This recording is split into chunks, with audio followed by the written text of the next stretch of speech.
Between producing the last episode and producing this one, I realized that I really like this 15 minutes with format. I don't necessarily like the name 15 minutes with Grant's friends. I like 15 minutes with.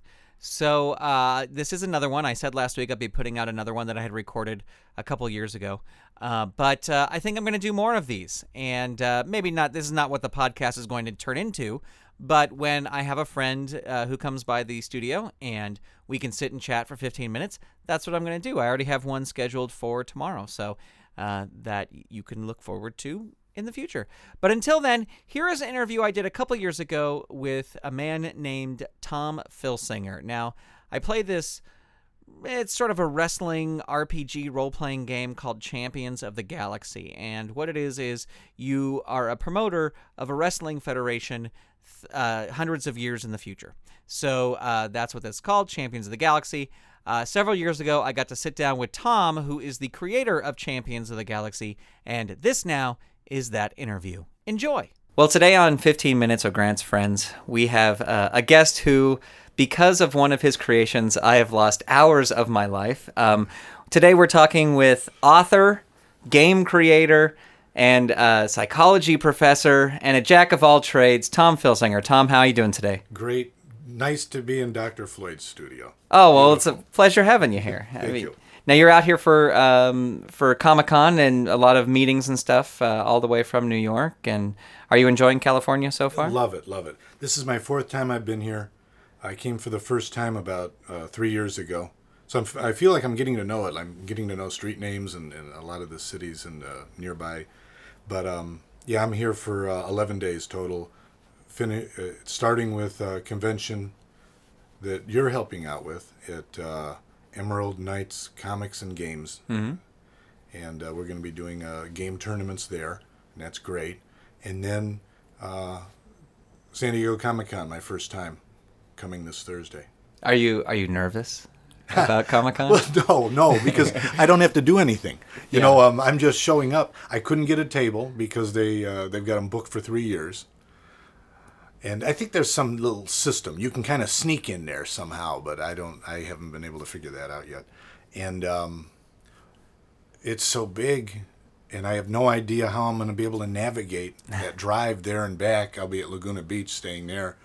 That I'm not thinking or worrying about anything. I'm just going to show up and see what happens. That's good. I think that's a good way to do it. Now, I want to talk about you. Of course, have created the game Champions of the Galaxy, which is futuristic wrestling 100 years in the future, and it also has spun off a Legends of Wrestling game. But I want to talk about the creation of the game, because what I read in your book, the Dark Menace book that you put out, which is sort of your autobiography, is how you came up with the game. I thought was really interesting. Could you tell us a little bit about that? Yeah, the high school story? Yeah. Well, you know, I was notoriously a bad student in high school, and I was bored, and so I tried to create diversions for myself during my classes. And I came up with that simple, I call it simple, but, you know, I'd like to think that out of that simplicity comes a complexity if you want there to be. But the basic game design is a simple attack-defend design.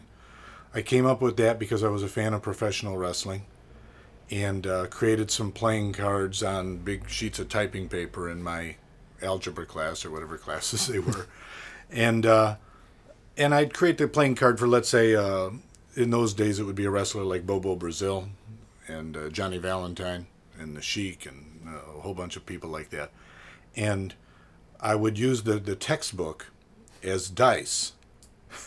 So, you know, you wouldn't want the teacher to see that you're doing this stuff. So, you know, you're like the 4 rows back, and all he sees, if he's even bothering to look, is that you have your book open. And you've got your pen in your hand, and you're doing something that looks like you might be taking notes. But I'd open the book, you know, and that would be the dice roll. Let's say page 521, and somehow I had my own system that's a roll of 1 now. Then I'd look on the card and see what happens, and I'd play, and that's how it started. And now you have game fans from around the world who play this game, right? Yep. And you're going in a different market. You have an online version of the game, and right. Yeah, because that was back. You know, that's back in the 70s when I was in high school. Yeah. So it's in the 80s. It took till the 80s to actually market the game, And then it took till 1999 for Legends of Wrestling to come out. And then, let's see, about 2008 or 2009 for the games to go as online simulations. Mm-hmm. In fact, Legends just went on as an online simulation this year. Champions of the Galaxy did in about '08. Yeah. Well, what I really like about the game is that each year a new set comes out, and the characters get older, and they either get better, or if they're in the later of their career, they slip a little bit. And how much thought do you put into that? Like, when does a character age, and when does they get a new card? And a lot of thought, but it depends more on the character. Mm-hmm. Every now and then, I'll find when I'm writing the new edition that this character has not changed much in a long time, and now I kind of, maybe I'm forced to have to do something one way or the other with that character. Other times it's actually planned well in advance. For example, Toran, the character that ages backwards, that was a very, very set plan. Mm-hmm. I really enjoyed that because we introduced him as an old man, if you remember, and I liked that because I knew that nobody would have any idea why I'm bringing an old man into the film. I mean, there's no future in him, right? I mean, right. It just seems like I'm throwing in a jobber. Yeah. But and you didn't want to wait forever to have him get younger, because if we waited realistically, it might have taken 10 card years, and that's too slow to develop that story. Mm-hmm. So he's actually got to be aging backwards too fast in order to get the effect of that aging backwards thing. So anyway, with some characters, what I'm saying is it's very well thought out. With other characters, I have to be reminded sometimes that I haven't done anything with, let's say, Bloodline in too long, and he's getting up there in age now. We'll have to deal with that. Well, I think the game definitely shows that as a kid, and even now I know as well, that you're a very big fan of comic books. And could you talk about your favorite comic books as a kid growing up? Yeah, comic books were even more important to me than professional wrestling. They were everything to me when I was young, and I loved the Marvel comics the most. But I was lucky. I grew up when Marvel comics were in their glory era, the classic era, when the first Spider-Mans and Fantastic Fours and all were coming out. Everything, and it amazes me because when back in, let's say, '65, when I'm buying those books, and my parents were busy ripping them up and throwing them away and blaming my bad school grades on those books, that in 2010 that would be huge industry based around those stories. I mean, people, the modern superhero movies involving Spider-Man, X-Men, Fantastic Four, Daredevil, I could go on, Hulk. Those are the stories they're using are the ones from the classic era of the 1960s. And everybody thought comic books were throwaway, disposable items back then. So that would have, and I'm sure is a big shock to the parents of that era, if they're still alive, that could have even ever happened. It's a shock to me. Do you still have some that survived being torn up? Yeah. Well, there was the traumatic incident of my youth was when my father finally said the comic books are the blame for his bad grades, and in front of me ripped up all of them. Wow. That was about '65. That was rough. I was crying. Yeah. And he regrets doing that because I don't think he realized how powerful the stories were. Because in his era, in that era, comic books were just truly throwaway trash. Mm-hmm. And he didn't realize it'd ever be worth, what they became worth. I went back and rebought all those as I became a collector, though. So I have most of those. Now, growing up, you were a fan of Stan Lee, and now you've worked with Stan Lee. So let's talk a little bit about your project with Stan Lee. Yeah. It was amazing. I emailed Stan Lee about 1999. I don't know how I got that address. And I just said, hey, and, told him who I was and everything. And I got a long reply. And I thought, wow, that surprised me. I can keep doing this then. Mm-hmm. And then it finally came about that he liked not my Champions of the Galaxy work. I'm not saying he doesn't like it. But what got his attention was my humor work with some calendars I created. And he asked me to work with him. He asked me, would you work with me? And, that's a no-brainer. Right. And then he says, do you have experience? Are you comfortable doing? And he could have said anything. Right. And I would have said, I do it all the time. Yeah. And so I did, And I've never regretted it. That's why I'm here for the fourth time in L.A. I came to see him the first time. And it's through working with Stan that my own career, I think, has developed greater possibilities. What do you think that young Tom Filsinger would have thought if he would have said, "Hey, you're gonna get to work with Stan Lee on a"? He just would have died on the spot. And funny today, but it's not. For some reason, it's very comfortable today, though. I'm not awestruck by that any longer. I'll see him on Monday, and he's such an easygoing guy, and it's a very natural relationship. I was with my cousin the other day, and she was with us once when I was with Stan, and she said, "You guys have real good chemistry together. It's real evident," and it's a good thing to hear. Yeah. Well, and let's talk just briefly anyway about the project. It's called Election Days. And well, you can probably describe it a little bit better than I can. I mean, Yes. I've seen it, but Yeah, Stan in the '60s, that started back then, loves to do humor, and I think Stan is a very funny guy. If you read his comics, that sense of humor comes through. Yeah. Anyway, he loves humor, and he likes to take photos of famous people and put dialogue in their mouth, humorous dialogue, and he hadn't done that for a long time. And so he said to me, would you like to put out a book? This big election is coming. It's 2008.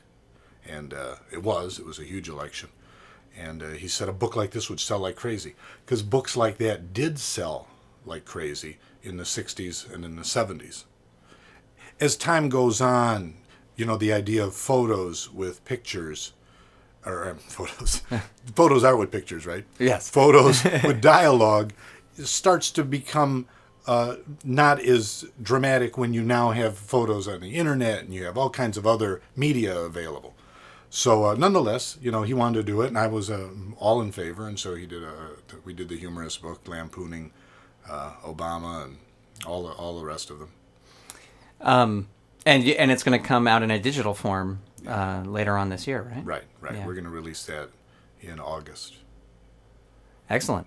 Well, another thing I want to talk about is you have really embraced sort of social networking, like Facebook and Twitter, and I think you have a really unique way of using Twitter as sort of I forget exactly what you called it, but like microblogging or how you kind of do your stream of conscious type. Yeah. Why don't you explain a bit about somebody who follows you on Twitter, what they can expect? Well,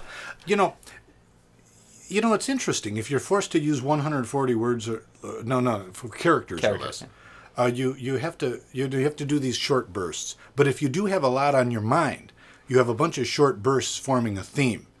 And let's say, and I always have things on my mind, and I'm always wanting to pontificate to the world and tell them what I think is wrong with everything, and including social networking, which is one of my bugaboos, which I'm addicted to, like a person's addicted to drugs.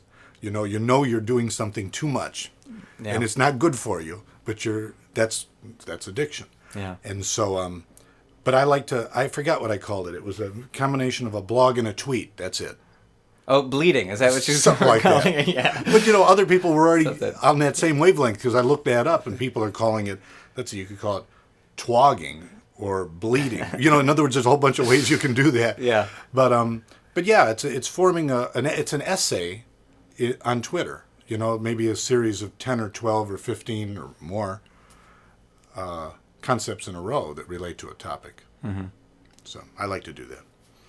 Well, well, it's definitely. I always know when I get the first Twitter message from you on my phone. All right, we can sit down now, because here comes Tom's gonna talk. I wanted to touch briefly. We've only got a few minutes left here in our 15 minutes, but I want to talk about your creative process. And I know you talk about, you go out on the back deck and you sit a little bit, but how does, when you want the ideas to come or you're feeling creative, what's the process? I'm so right-brained that I even can't put that process into words very well. But let's say I'll think about the concept, whether it's a book or a game, and I'll start to develop the main ideas in my mind. The whole process for me is the waiting period. That process will now take days or weeks. As one day you're taking a walk and then a new idea comes into your mind. How about if the story moves off in this direction instead? Or how about if I introduce this character? There's this simmering process that's unconscious. Finally, when it comes to the writing part, that's when things get difficult, because now you've got to actually make your final decisions about things. Mm-hmm. And even in the process of writing, they change too. Then when finally the thing's written, I like to get away from it. for at least a few weeks so I can see it with the eyes of someone who's never seen it before. Because I will, being the kind of person I am, when I'm done with something, I forget about it. Mm-hmm. I will see it in 2 weeks as if it's new to me. Now I can really do some good work on it because that's important for editing. Yeah. I don't know if that answers your question very well. It does. I'm not good at answering that question.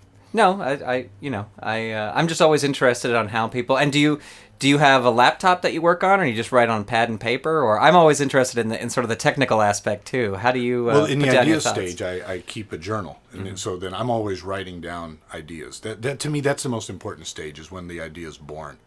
Then when you're finally writing, I do that on the computer. Mm-hmm. Yeah, so it moves from one step to the other. It's a mysterious process. I think it's one of the most beautiful things around. Yeah. And I don't know how people can, label it. I don't even want to label it. I want it to be a mystery. I think that's what makes it work. Yeah. Well, and very briefly, we've got about a minute left, but how long have you been a professor in college? Since 1980. So that's, how long is that? 30 years. Yeah. That's Sorry. a long time. I didn't mean to, you don't have to cry. No, it's all right, Tom. But, I stopped teaching full-time a year ago so that I could devote myself to the businesses. But, yeah, that's a good job. Yeah. It was a good job. You could wear jeans to work every day. You got summers off. You don't work 9 to 5. And you get to argue with people all day about your ideas, and you're paid to do that. Yeah. Well, Tom, thank you very much for talking to us today, and we'll invite everybody to go check out Dark Menace Productions. That's the new umbrella company, correct? Yeah, darkmenacepro.com. Tom, certainly a pleasure having you here today. Thanks a lot. Great to be here. Well, there you go. Another 15 minutes with interview here on the GRANTCAST. Hope you enjoyed that. If you want to know more about Tom, I believe the website we mentioned in the interview still works, but you can go to filsingergames.com and check out all the products they have there. You can also go to tomfilsinger.com and find out exactly what Tom is up to and what he is working on, including the games and the other things that he's working on. I hope you enjoyed another 15 minutes with. There will be more in the future, but please, I know I said in the beginning of this that I am going to do more. Let me know what you think. What do you think about these interviews? Do you like them? Do you not like them? Whatever, let me know, because this podcast is just as much yours as it is mine, even though the name of it is the GRANTCAST, which is still a name I don't like. But you know what I do like? I do like the wonderful patrons who have supported this podcast and the other fine productions from Saturday Morning Media by heading over to www.patreon.com/Saturday Morning Media. And that is Patreon. That's how you spell Patreon. And patreon.com/Saturday Morning Media, all one word. And you can set up for as little as $1 a month. You can help support this show. You can support the Uncle Interloper Show, the Country Bear Collector Show, the Elf Centered Show, the brand new podcast that we're putting out, and all the other projects that I'm working on and trying to get my friends involved in and having a fun time doing. Huge thanks to Shay Stewart, Mer Lafferty, Jeff Peterson, Dale Gadania, Steven Staver, Jackie Klimo, Melissa Crawford, Chuck, Matthew, Wayne Selznick, Dave Slesher of the Evil Genius Chronicles, Mike Coughlin, Dorothy Baciocco, John D., Kathy Crawford, Brian Gear, Carrie Whitney, Chuck Tomasi, Chris Foster, Stephen Ing, and brand new patrons, Clinton of the ComedyForecast.com podcast. Head on over to ComedyForecast.com and check out his podcast. And Vicky DeVries, who is a longtime friend of mine. So thank you to all those people. If you would like to become a patron, go to Patreon.com/Saturday Morning Media. Sign up for as little as $1 a month. Or if that's too much, and I totally understand if that's too much, tell a friend about your favorite Saturday Morning Media show. All right, that's it for this week. We will talk to you next week right here on the GRANTCAST.